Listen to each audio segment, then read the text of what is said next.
I will never forget the way she said it. For short words, sharp, cold, delivered like a blade pressed slowly against my son's heart. Before you scroll, listen to this. Because no mother should ever witness the moment her child's heart shatters. Stay with me, this story deserves to be heard from beginning to end. You're too poor now. That was it. No hesitation. No remorse. Just a woman standing in my living room on a quiet Monday afternoon, telling the man who saved her life that he wasn't worthy of her anymore. The clock on the wall read 3:47 p.m. The sun was slipping in through the blinds, leaving long, thin shadows on the carpet. The house smelled like the chicken soup I had been reheating for my son, but suddenly even that comforting smell felt out of place in the heavy air between us. I didn't react the way she expected. I didn't gasp. I didn't argue. I didn't even look surprised. I simply folded the dish towel in my hands and placed it gently on the counter, like I was preparing for something I had already rehearsed in my mind. Maybe I had. Maybe I sensed this moment coming long before my son did. She didn't look at me. Of course she didn't. People who know they're doing wrong never look at the mothers of the men they hurt. My son, Daniel, stood in front of her in complete disbelief. His hands trembled slightly, not out of anger, out of heartbreak. He had always been gentle, always the kind of man who forgave too easily. And she knew that. He counted on it. I sold everything, he whispered, voice cracking. Everything, Claire. For you. She shrugged as if he'd told her he misplaced a wallet instead of sacrificing his entire life. And I'm grateful, she replied, picking at a loose thread on her sleeve. But I can't live like this. Not like this. Her eyes traveled slowly around the room, to the second-hand couch, the aging coffee table, the small TV that had seen better days. She acted like she was taking inventory of all the reasons she needed to leave. I stood still, wiping my palms on my apron as calmly as I could, even though inside me something hot and sharp was rising. But at 68 I've learned that anger is a tool. And tools are useless if not used wisely. She went on, her voice turning softer, almost rehearsed. Daniel, I need stability. I need someone who can provide. You can barely take care of yourself right now. My son's shoulders slumped. Mine straightened. I could feel the weight of the moment deep in my bones. The betrayal unfolding right in front of me, the disrespect filling the room like smoke. But I also felt something else. Something she didn't expect me to feel. Something she didn't know I possessed. A quiet advantage. A piece of information she hoped I never discovered. Her phone buzzed in her purse. She turned it face down quickly before anyone could see the screen. But I saw the wallpaper. A picture she had taken just yesterday, wearing a coat I'd never seen before, standing somewhere that didn't look like a hospital or our home. Daniel didn't notice. But I did. I always notice. I walked closer, pretending to adjust the window blinds, pretending not to watch her every little movement. But in truth I watched her like a hawk. The way she clutched that phone, the way her breathing sped up, the way her eyes kept darting to the door as if someone else was waiting for her outside. Something wasn't right. Something had been wrong for a while. I just hadn't had proof until now. Can we talk alone? She asked Daniel suddenly, her voice tightening. No, I answered before my son could. If you're leaving my home after everything he's done for you, you'll say your reasons with me standing right here. He stiffened. Daniel wiped his eyes with the sleeve of his old sweatshirt. He looked so young in that moment. Not 32, but like the little boy who used to run into my arms after every scraped knee. Mom, please, he whispered. Just let her speak. I did. But I didn't move. She took a deep breath and delivered her final blow. I want a divorce. There was. Final.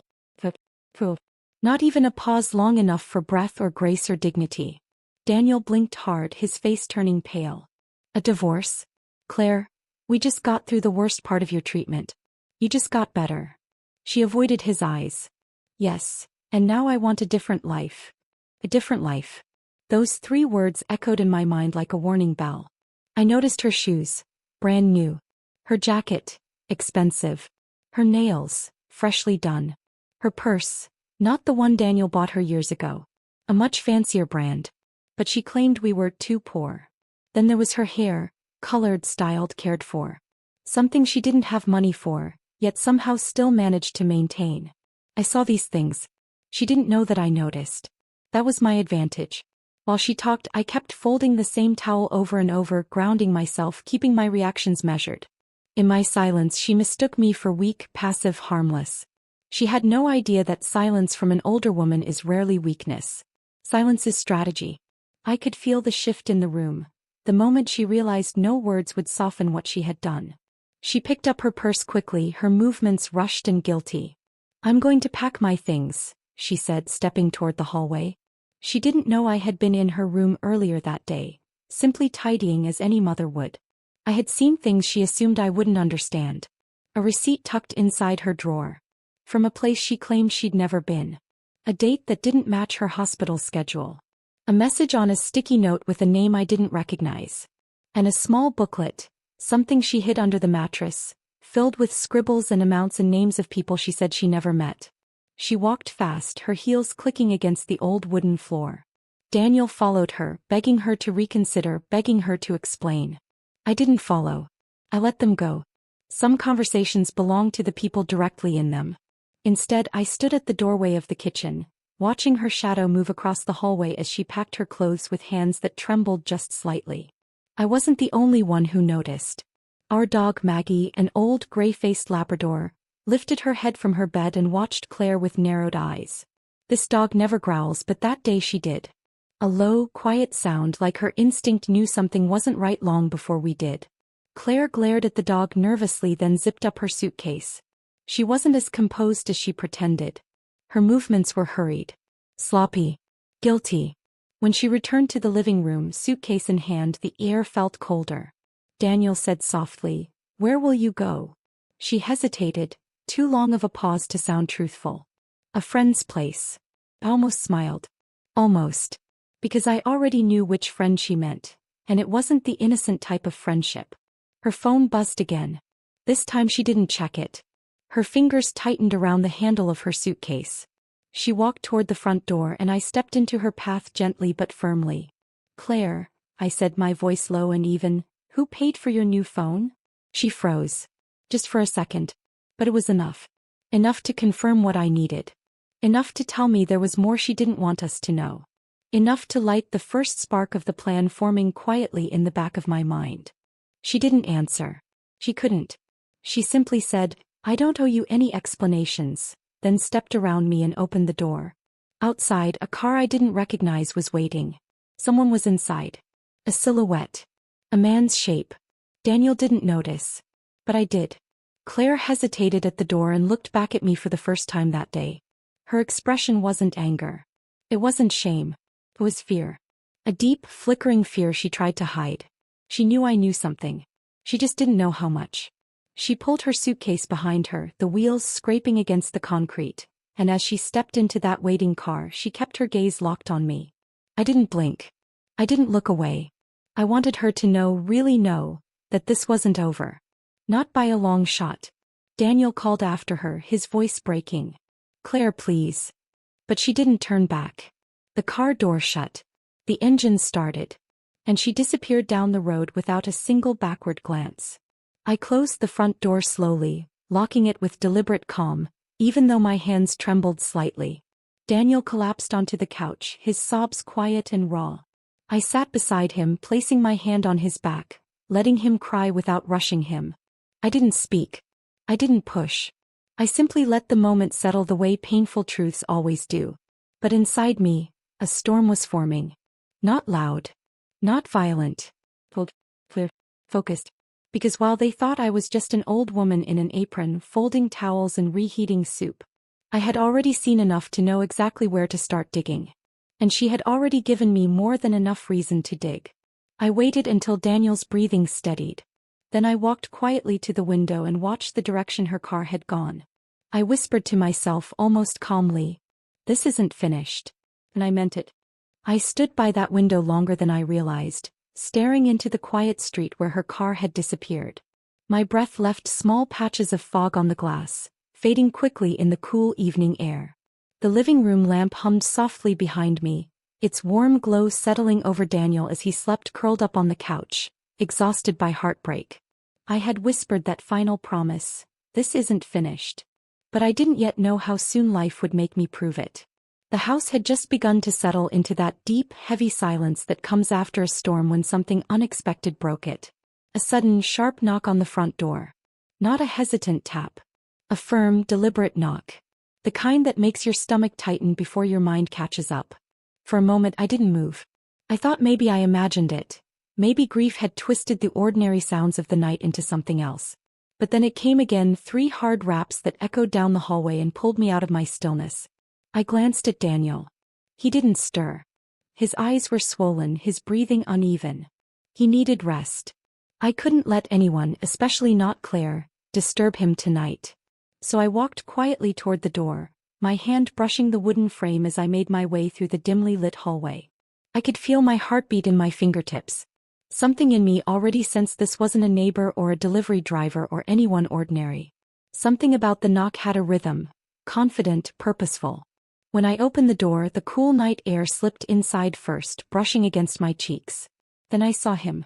A man stood on our porch, tall enough that I had to tilt my head up slightly to meet his eyes.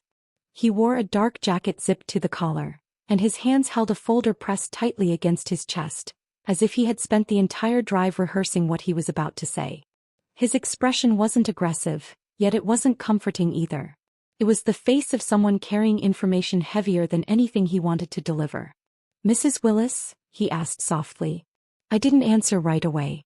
My instincts, sharpened by age and motherhood, told me to study him first. The porch light cast a warm triangle of light over his face, enough for me to notice the fine lines around his eyes, the subtle tiredness in them, the kind a person gets from seeing too much of other people's pain. "Yes," I finally said, keeping my voice steady. "It's me. Can I help you?" He exhaled like he'd been holding his breath for miles. "I'm sorry to bother you this late. My name is Mark. I work with the Financial Fraud Investigation Unit at the State Medical Aid Office. I need to speak with your son." The words hit me like cold water. Fraud investigation. State Medical Office. My mind immediately went to Claire, not out of accusation but out of instinct. She had been acting strange for months. Too many unexplained purchases. Too many excuses that didn't match the facts. And now a stranger was standing on my porch at nearly 9 o'clock at night holding a folder thick enough to bend in his hands. "What is this regarding?" I asked carefully. He glanced past me into the living room, noticing the dim light and Daniel's sleeping form on the couch. His voice softened. "It concerns his wife. But I need to speak with him directly. This can't wait." I felt a protective heat rise in my chest. Daniel was in no state to hear anything tonight. Not after being told he was worthless by the woman whose life he saved. I couldn't let him be blindsided again, not until I understood what this man wanted. "He's resting," I said quietly but firmly. "If you have something to tell him, you can tell me first." Mark studied me for a long moment, his jaw tightening. He wasn't sure if he should involve me, but something about my stance, or maybe the steadiness in my eyes, convinced him I wasn't someone who would crumble easily. "All right," he said, lowering his voice. "May I come in?" I hesitated. A lifetime of cautious living taught me not to let strangers into my home lightly. But his tone held no threat. Only urgency and something I recognized, concern. So I stepped aside and let him enter. He wiped his shoes on the mat automatically, the way polite people do in other people's homes. Then he followed me into the kitchen, where the overhead light cast a soft glow on the countertops. I gestured for him to sit at the table. He did, placing the folder carefully in front of him. I stayed standing for a moment, gripping the back of the chair across from him, grounding myself. He opened the folder slowly, revealing papers, printed screenshots, donation records, and what looked like photocopies of letters. My breath caught in my chest. "We've been tracking a pattern," he began. "A series of aid applications submitted under your daughter-in-law's name." My heart sank. "Aid applications?" He nodded. "Financial support for treatment expenses. Some were legitimate, but others were duplicated. Submitted to multiple organizations simultaneously. Some with inconsistencies in the information she provided." I sat down slowly, the wooden chair creaking beneath me. "What kind of inconsistencies?" He slid one paper toward me. "For instance, she listed your son as deceased on one form." A tremor passed through my hands so suddenly that I had to tuck them under the table to hide it. "Daniel, deceased?" She had written that. Why? For sympathy? For money? For the pity of strangers willing to donate? Mark didn't stop. He pulled out more documents, copies of emails Claire had sent to different charities describing her situation. Some messages said she had no family support. Others claimed she had been abandoned. One even said she was living out of her car. Every sentence was a lie. I don't understand, I whispered. We were taking care of her. She lived in this house. We sold everything for her treatment. He nodded grimly. Yes. And that's why we're here. Because the donations she received, the ones outside of insurance and official assistance, were never reported. In fact, we have reason to believe she was collecting money from multiple sources without disclosing it. He paused, watching my face carefully. I'm sorry. I know this is difficult to hear. Difficult wasn't the word. It was devastating. It was humiliating. It was infuriating in a way that made my hands clench slowly into fists. She left today, I managed to say. Said my son was too poor for her now. Mark stiffened. That makes sense. He opened another sheet. Because according to our records, she transferred large sums into a private account this past month. So that's where the new clothes came from. The new phone. The hair treatments. The confidence that wasn't earned but bought. Not $1 had gone toward recovery, not one. My throat tightened as a new realization settled over me. She didn't just leave for a better life. She left because she had already built one, using money stolen through stories that were never true. Mark cleared his throat. Mrs. Willis, I need your son to verify some of these dates. It will help us determine whether this was intentional fraud or simply. It was intentional, I said sharply, surprising myself. She knew exactly what she was doing. For the first time, sympathy flickered in his eyes. I believe you. We both looked toward the living room. Daniel was still sleeping, his shoulders rising and falling with heavy breaths. He had no idea any of this was happening. Mark reached into his jacket and pulled out a sealed envelope. Thick, weighted. If she tries to come back or contact him, he said firmly, open this. It contains documentation she hoped no one would ever find. I stared at the envelope, feeling its significance settle into my bones. What's in it? I asked. He shook his head. Not yet. Not until it's necessary. But trust me, it will make things clear. He stood, closing the folder. I'll come back tomorrow to speak with your son. Please make sure he knows this is urgent. I nodded slowly, walking him to the door. When he stepped into the night, the porch light flickered once. A small, eerie reminder that even the house knew something enormous had shifted. I closed the door behind him and leaned against it, the envelope still warm in my hand. Everything felt different now. Heavier. Sharper. More dangerous. Claire didn't just break my son's heart. She built her escape on lies deep enough to drown us all. And now, someone was finally starting to uncover them. I walked back into the living room and sat beside Daniel again, brushing a strand of hair from his forehead. He didn't wake. But I did. For the first time all day I understood something. This wasn't just betrayal anymore. This was the beginning of truth. And truth, once it starts knocking, never stops. I sat there for a long moment, my hand resting gently on Daniel's shoulder, the envelope still warm in my other palm. The weight of it seemed to pulse through the room, syncing with the quiet ticking of the wall clock and the soft, uneven rhythms of my son's breathing. The night felt unusually still, as if even the house itself was holding its breath, waiting to see what would happen next. But I didn't open the envelope. Not yet. I wasn't ready for another truth to crash into us before dawn. Instead, I placed it carefully in the drawer of the side table, beneath an old quilted coaster Daniel made in the 3rd grade. I knew I would remember exactly where it was. Some things stay imprinted on your mind the moment you hide them. The kitchen light flickered as I returned, reminding me I hadn't eaten since noon. My stomach felt tight though, too knotted to think about food. I took a sip of water, the coolness settling, the heat burning behind my ribs. The investigator's voice kept echoing in my mind, overlapping with Claire's lies in a way that made every memory feel different now, as if I'd been watching the wrong movie for months without realizing it. I moved quietly down the hallway, the carpet soft beneath my bare feet. At my age, nighttime walking usually meant a trip to the bathroom or checking the locks. But that night my steps had purpose.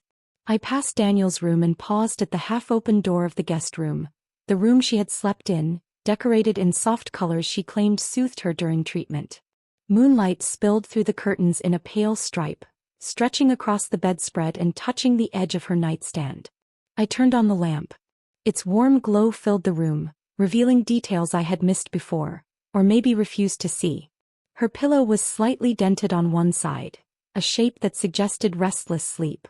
The blanket was twisted near the foot of the bed, as if she'd left in a hurry and never bothered to straighten it.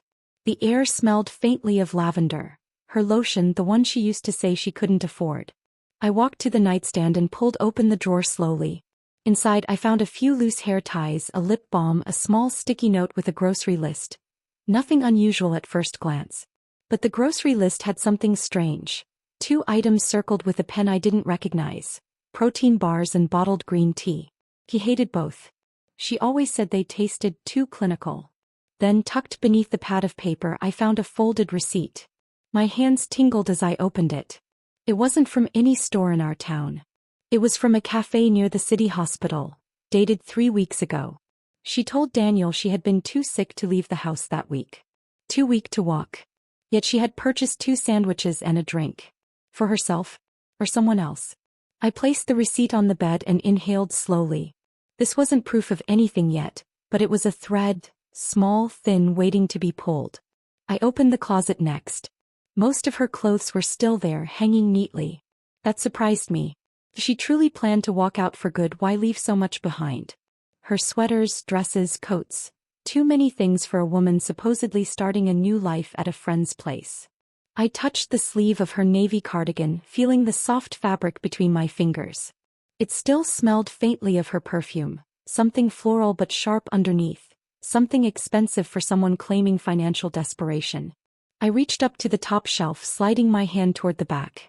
My fingers brushed the edge of something small and smooth. A notebook. I pulled it down carefully. It was thin black with a golden trim along the edges. Nothing fancy but new. I opened it to the first page and felt the air shift around me. There were numbers, neat, organized columns of them. Dollar amounts. Names of organizations. Small notes like approved, pending, follow up, call back. Each line made my pulse beat faster. This wasn't a journal. This wasn't a planner. This was bookkeeping. I flipped through more pages, seeing dates overlapping with the days Daniel worked late, the nights she said she felt too ill to talk, the mornings she took extra long showers with the water running for nearly an hour. A sick feeling crept into my chest. She hadn't been recovering, she'd been orchestrating. I heard a sound behind me, soft like a floorboard creaking. My heart jumped. I turned quickly, only to find Maggie standing in the doorway, her tail low, head tilted as if sensing my anxiety. I crouched down and petted her warm fur, grateful for her presence. Animals always know. They understand things we ignore. "Good girl," I whispered, stroking her ear. "We'll get through this." She followed me as I moved to the dresser. One by one I opened the drawers. Most held folded clothes, pajamas she rarely wore, socks still with store tags. But in the bottom drawer, beneath a stack of scarves, I found something unexpected. A small metal lockbox. My breath caught in my throat. It was the kind of box you use when you don't trust banks. When you're hiding something. Or someone. I lifted it onto the bed. It rattled softly. Something inside shifted. It wasn't heavy, but the sound was unmistakable. Something hard. Something important. The box had no visible key. But I remembered something earlier. When I tidied the room days ago, I found a tiny silver key under her pillow. I hadn't thought much of it then. I thought it might be from an old diary or a jewelry case. I was wrong.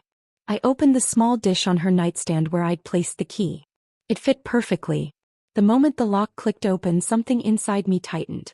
Inside the box were papers, folded, creased, some stained at the corners. My fingers trembled as I sorted through them. The first was a printout from a fundraising page with her photograph.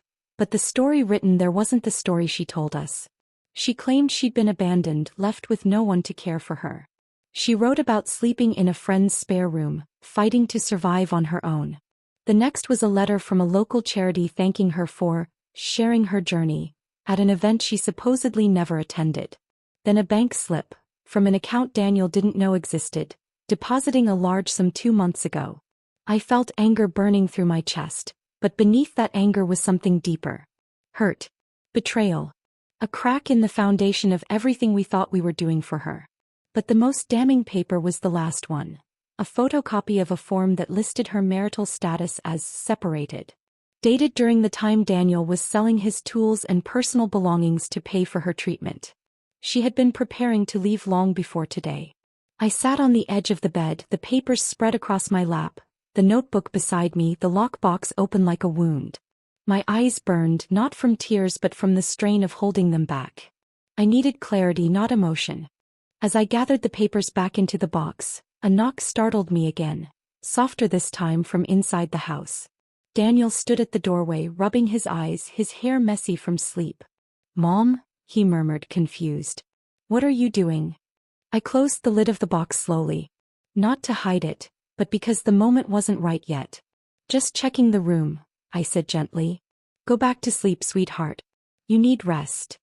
He nodded faintly, too tired to question anything, and shuffled back down the hallway, his steps uneven. When he disappeared from sight, I turned back to the papers and exhaled deeply. My chest felt heavy, but my mind was sharper than it had been in months. There were still gaps. Still unanswered questions. Still lies layered under bigger lies. But I now had proof, small, scattered, incomplete pieces, but enough to confirm that her story had never matched her actions. I gathered everything, placed it in the lockbox, and slipped it into my own closet, high on the shelf where only I would think to look. Then I returned to the guest room and turned off the light, leaving it exactly as it had been before. Except now the room felt colder. As if it finally knew the truth too. As I walked back toward the living room, I realized something else. Something quiet but certain. Whatever Claire had been hiding, she never wanted us to find it. And now that I had begun digging, there was no going back. That certainty sat in my chest like a solid weight as I left the guest room and turned off the hallway light. The house felt different now, not haunted, not eerie, just watchful. As if every wall and shadow had quietly agreed to stand with me, to bear witness to whatever came next. I didn't feel afraid. I felt alert, sharper than I had in months, maybe years. I walked toward my bedroom but didn't step inside. Instead, I paused in the doorway, looking down the hall toward Daniel's closed door. A faint sliver of warm light slipped out from beneath it. My son hadn't gone back to sleep. I could tell by the silence. His silence was too heavy, too controlled. When Daniel cried, he cried with everything in him. But when he hurt quietly, when he didn't want anyone to hear, that was when I worried the most. I pushed his door open gently, just enough to see inside.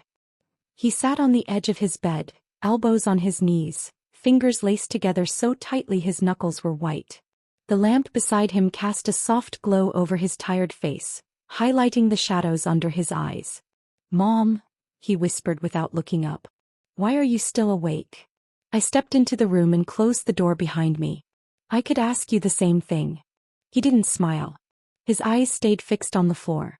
For a moment, the only sound was the hum of the lamp and the faint creaking of the old house settling in for the night. Then he finally spoke. "I keep replaying it." His voice cracked. "Everything I did for her. Everything she said today. I keep thinking, maybe I pushed too hard. Maybe I didn't try hard enough. Maybe." "No." I sat beside him, placing my hand over his. "You did everything right. Everything a good man does. What she did today, that wasn't your fault." He swallowed hard. "But it feels like it." Of course it did. Because betrayal always falls hardest on the honest. I squeezed his hand gently, feeling the tremor in his fingers. "There are things you don't know yet," I said quietly. His eyes lifted to mine, tired, confused, searching. "What things?" I couldn't tell him everything. Not yet. I had pieces, fragments, suspicion, but no complete picture. Not until morning. Not until the investigator returned. And not until I found the courage to open the envelope sitting in the drawer of the side table like an unanswered question. "For now," I whispered, brushing his hair back gently, "just rest. Tomorrow will bring clarity." He nodded slowly, too drained to question me further. I stayed with him until he lay down and drifted into a shallow sleep. Only then did I return to the hallway, closing his door with a soft click. When I reached the living room, Maggie lifted her head from her bed, tail thumping once. She followed me into the kitchen, the soft sound of her paws pressing against the hardwood like a comforting heartbeat. I grabbed a notebook from the drawer and sat at the table, the same table where the investigator had shown me the papers. The same table where Claire once sat during dinner, pretending to laugh at my stories while hiding her phone under her napkin. I began writing everything I found in the lockbox. The numbers, the duplicate forms, the unexplained receipts. Listing them out made the truth clearer. The inconsistencies weren't random, they were deliberate. Around midnight I heard a car outside. I froze. Maggie let out a low growl, standing up. I pushed my chair back quietly and walked to the window, lifting the curtain an inch. A silver sedan parked just beyond our driveway. The headlights remained on for a few seconds, then turned off. My breath hitched. The silhouette inside leaned forward, looking toward the house. Claire. It had to be. No one else would show up at this hour and sit there with the engine running. My chest tightened, not with fear but with something cold and steady.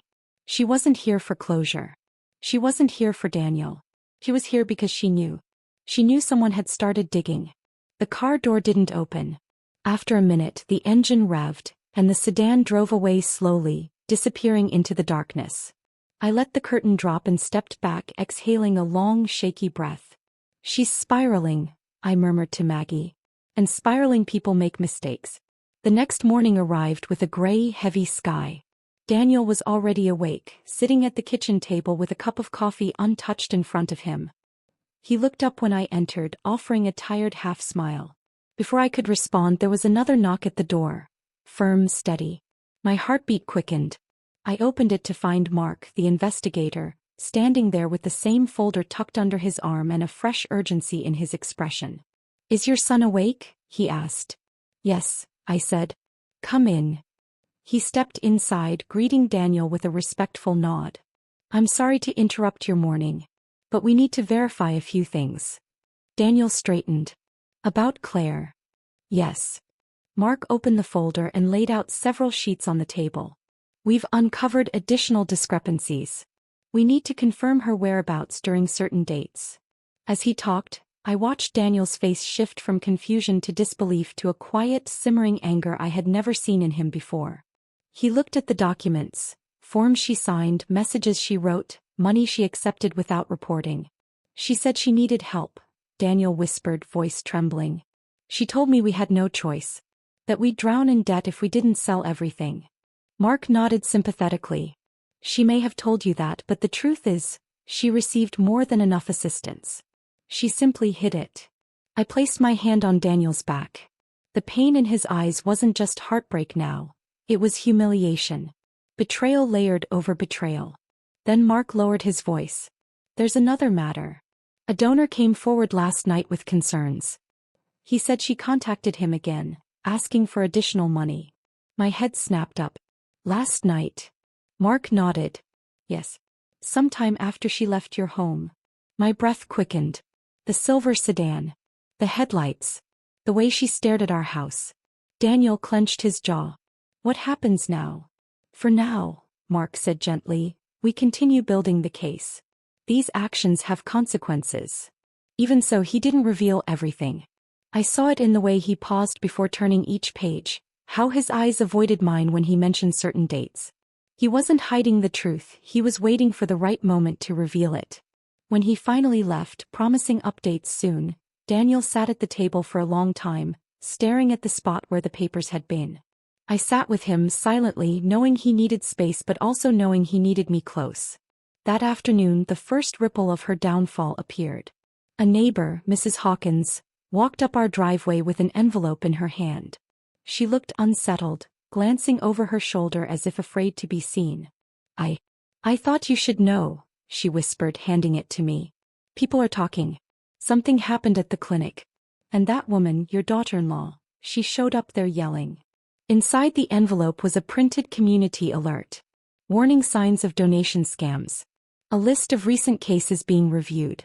And halfway down the page, Claire's name. My breath caught. It had begun. Her facade was crumbling, and she had no idea how quickly the pieces would fall. But I knew. And I wasn't going to stop watching. Not now. Not when justice had finally started knocking on her door. That thought stayed with me long after Mrs. Hawkins hurried down our driveway, glancing behind her like she feared Claire might suddenly appear. I folded the community alert and tucked it inside the drawer beneath the phone. The house felt unusually quiet, but it wasn't the silence of shock anymore. It was the silence before change, the kind that settles in right before the truth fully reveals itself. Daniel stood near the window, arms crossed tightly, staring out at nothing. His shoulders were tense, his jaw locked in a way that reminded me of his father whenever he tried to mask disappointment. "Mom," he said softly without turning. "Do you think she'll come back?" I took a slow breath. People like Claire always come back when their lies start slipping. He nodded as if he already knew. As if he could feel it the way I could. In the quiet hum of the house, in the stillness of the air, in the weight of unfinished business pressing gently against our backs. The knock came less than an hour later. 2 firm, desperate bangs on the door. Daniel stiffened. Maggie barked from the hallway. My heart quickened, not out of fear but out of a strange, steady calm. I walked toward the door with Daniel beside me, his breath uneven, his eyes locked on the wood as if he already knew who stood on the other side. When I opened it, Claire staggered forward, her hair messy, her makeup smudged, her eyes wide with panic. She looked nothing like the polished woman who walked out of our home just a day earlier. Her voice cracked before she could get a full word out. "Daniel, please, let me in." He didn't move. He didn't even blink. She grabbed the doorframe, her fingers trembling. "They're saying horrible things about me, lies, all lies. You have to help me. You can't let them do this." He swallowed hard. "What did you expect?" She shook her head violently. "No, you don't understand. They're calling my job. They're calling our friends. I could lose everything." I stepped forward slightly, not touching her but close enough that she had to look at me. "You already took everything," I said quietly. "Long before they ever called." Claire's eyes filled with tears, real or rehearsed I couldn't tell anymore. She looked past me straight at Daniel. "I made mistakes," she whispered. "But I was scared. I didn't know what to do. I never wanted to hurt you." Daniel finally spoke, his voice low and tired. "You left me the second I had nothing left to give you. That wasn't fear. That was choice." She flinched like he had struck her. "No," she whispered hoarsely, stepping inside uninvited. "I need to explain. There were circumstances, things I didn't tell you because I thought they'd ruin everything." She dropped her bag onto the floor. A paper fell out, a notice from the fraud division. She lunged toward it, but I stepped on it gently before she could reach it. "You knew this was coming," I said. "That's why you showed up here." She broke down then, sobbing, shaking, clutching her arms around herself like a child. Daniel watched her with a hollow expression that said he was done being her shield. "Why didn't you tell me?" he asked quietly. "Why did you lie to me while I was selling everything?" Her eyes darted between us, wild with desperation. I thought I could fix it before you found out. I thought if I got enough money I could pay back the donations and no one would ever know." Daniel looked stunned. "So you used me to look legitimate?" She didn't answer, which was answer enough. He took a step back. That was when I walked to the drawer near the couch and pulled out the envelope the investigator had left. The weight of it felt heavier than before, or maybe I was finally ready to open it. I placed it on the table between us. Claire stared at it like it was a loaded weapon. What is that?" she whispered. "Evidence," I said. "Of everything you hoped we'd never see." Her breath hitched. "Daniel, don't open it. Please." He hesitated only for a second before he tore the seal. Inside were printed emails, bank transfers, duplicated fundraising forms, and then something else. A contract. A contract for shared funds between her and another man. Daniel's face went white. "What is this?" Claire reached toward him, sobbing harder now. "I can explain." "No," he said, stepping back. "You already had your chances." He turned the last page slowly and froze. Her signature. And the man's name beneath it. The same man who picked her up in the silver sedan. Her partner. Her accomplice. The one she had been building her new life with long before leaving our home. Daniel sank into the chair, burying his hands in his hair. His breathing grew shallow, shaky. I moved to his side immediately, but he shook his head. "Mom, please. Let her talk." Claire's voice broke. "It wasn't what you think. He was just helping me with the applications." "That's worse," Daniel snapped. "You trusted him more than me. You planned a life without me while I was fighting to save yours." She collapsed onto her knees, crying into her hands. I didn't know how to stop. I looked down at her and for the first time I felt nothing. No pity. No anger. Just clarity. She never meant to stop. This wasn't a mistake. It was a pattern. One she perfected, until she got caught. When she looked up at me, her mascara streaked, her eyes pleading, I realized what she was really afraid of. Not losing Daniel. Losing her safety net. Losing the life she built on lies. Please, she begged. If you submit those documents, I could go to jail. Daniel pressed a hand against his forehead, shaking his head. That's not my decision anymore. It is, she said desperately. Because I can't lose everything. I'll fall apart. I looked at her for a long moment. This woman who used my son's kindness took our home, twisted our trust, and then ran the moment she got what she wanted. You didn't fall apart when you took from us, I said softly. You didn't fall apart when you lied to donors. And you didn't fall apart when you walked away yesterday. He cried harder, clutching my leg like a lifeline. I stepped back. I turned to Daniel, touching his shoulder gently. You decide. This is your burden to release. He looked up at me, eyes red but steady. Mom, what would you do? I thought for a moment, not about anger, not revenge, not even justice. But peace. I would stop carrying the weight of someone else's deceit, I said. I would choose myself. And I would choose you. Daniel stood slowly. He picked up the envelope, all of it, and walked toward the door. Claire scrambled after him, grabbing his arm, begging, pleading, insisting she could make it right. He gently pulled his arm away. No, Claire, he said, voice breaking.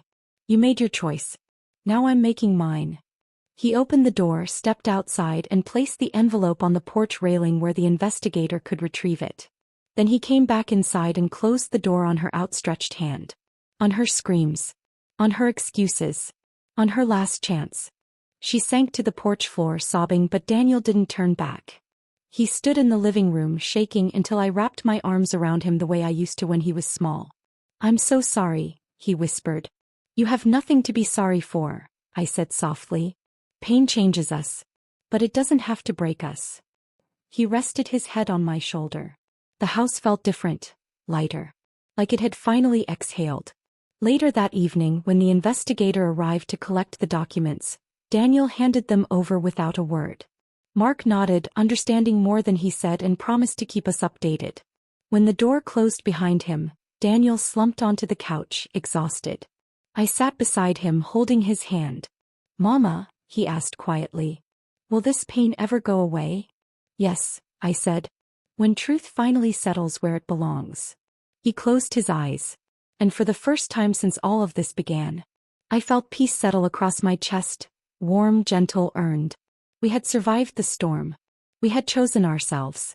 And as the night deepened around us, I whispered the final truth I had carried for too long. Some endings aren't cruel. They're freedom. If this story touched your heart the way it touched mine, subscribe for more powerful, emotional journeys. Your support helps these stories reach others who need them.